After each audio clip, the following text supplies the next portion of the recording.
看，这个全台湾的降雨量排第一的测站，就伫个嘉义的太保，到晚头的11:20为止，累积的雨量已经超过400毫米。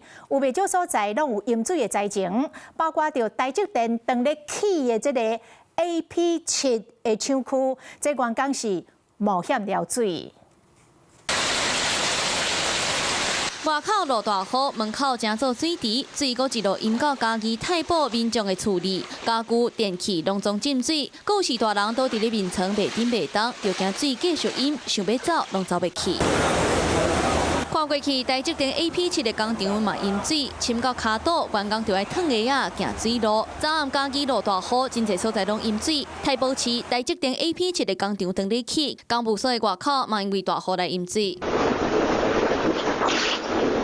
外口的积水是一波搁一波，刷落来就为空徛淹入来。昨半暝到今仔日透早，嘉义的太保累积雨水是全台第一，到398毫米。啊那后潭的平安宫水是把淹到半台车的管道，有物件四界咧浮。啊那附近民众的厝嘛闪袂去，就算放沙包嘛无法度挡水，民众就趁水小可较摕，赶紧来摒扫。唔捌看着安尼，4点外啊，离公司那近行去，我倒来就免徛袂过来。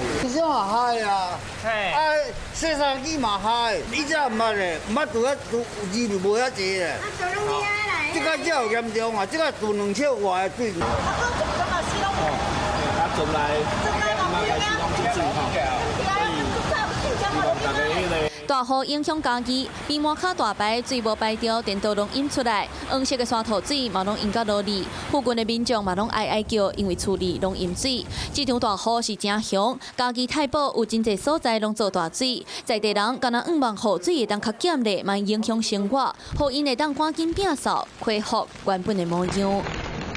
Hello， 我是雷亚。想要抢先掌握最及时的新闻资讯吗？赶快订阅、按赞、开启小铃铛，锁定华视新闻 YouTube 频道。